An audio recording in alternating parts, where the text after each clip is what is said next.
Assalamualaikum warahmatullahi wabarakatuh. Perkenalkan, nama saya Karisa Febrianti dari Offering C2 dengan NIM 2201216066663. Pada kesempatan kali ini saya akan membahas buku bacaan saya yang berjudul 50 Years of Education Research Trends. Alasan saya memilih buku bacaan ini karena buku ini memberikan analisis terhadap pola tren penelitian pendidikan selama 50 tahun terakhir, dimulai sejak 1970 hingga 2020, sehingga isi dalam buku ini akan berperan penting pada peneliti di bidang pendidikan. Setelah saya membaca buku ini, terdapat 4 poin yang terkandung dalam buku ini. Yang pertama, pengajaran dan pendidikan guru. Hal pada tahun 1970-an berpusat terhadap pembelajaran siswa dan pendidikan guru, pencapaian siswa, serta evaluasi dan efektivitas guru. Pada tahun 1980 berpusat pada ISL, perubahan dalam pendidikan guru, manfaat guru, dan metodologi pembelajaran. Pada tahun 1990-an, pembelajaran bahasa, rumah dan kebudayaan, serta peningkatan pendidikan.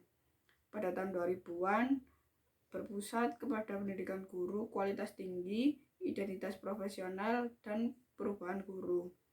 Pada tahun 2010-an, hal ini berpusat pada transisi dalam pendidikan guru, literasi digital, dan identitas guru. Pada 2020, pengajaran dan pendidikan guru lebih berpusat kepada teknologi, pembelajaran online, dan RAS.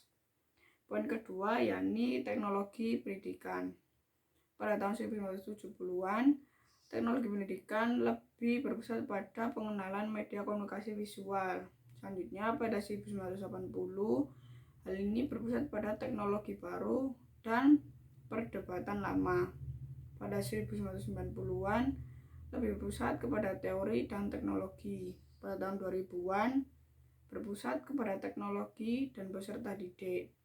Pada 2010-an, berpusat terhadap mobilitas, konektivitas, dan fleksibilitas. Pada 2020-an, berpusat pada e-learning dan teknologi baru di bidang pendidikan. Poin ketiga, psikologi pendidikan.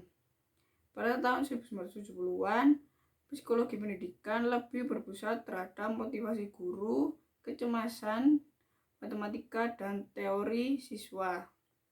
Pada tahun 1970-an, lebih berpusat terhadap motivasi guru, kecemasan matematika, dan teori skema.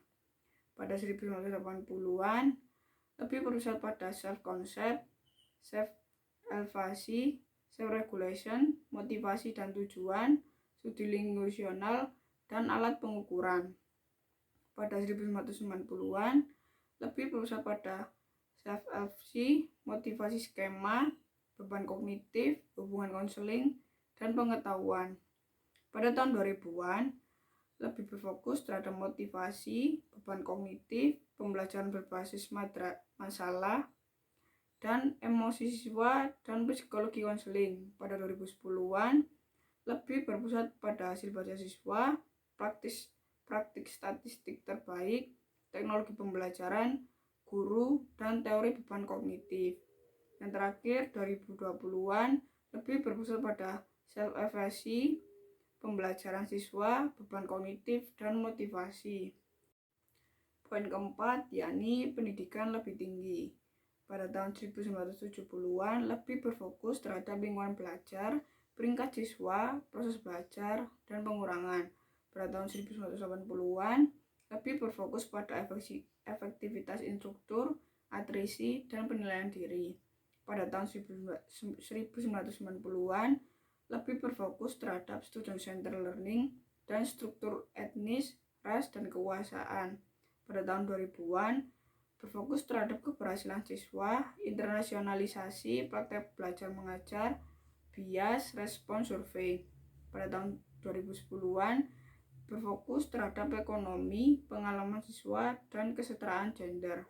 Pada tahun terakhir, yaitu 2020-an, lebih berfokus terhadap penelitian akademik, kemitraan, dan ekonomi pendidikan, ketenagakerjaan, praktek belajar mengajar, dan pembelajaran online. Kesimpulan yang saya dapatkan setelah membaca buku ini ialah buku ini menyoroti perubahan signifikan dalam metodologi penelitian pendidikan dengan pergeseran menuju pendekatan yang lebih inovatif dan berbasis bukti. Penelitian tersebut semakin menekankan pentingnya memahami kebutuhan individual siswa dan menerapkan pendekatan yang berpusat pada siswa dalam pengajaran sambil memperhatikan peran teknologi dalam pembelajaran. Selain itu, penelitian juga menyoroti pentingnya inklusi dan keragaman dalam pendidikan, sambil menekankan upaya untuk meningkatkan evaluasi pendidikan dan memastikan bahwa penelitian dapat diaplikasikan untuk meningkatkan kualitas pengajaran dan pembelajaran. Kesimpulan ini memberikan pandangan yang komprehensif tentang perkembangan penelitian pendidikan selama setengah abad terakhir dan implikasinya terhadap praktik pendidikan saat ini dan masa depan.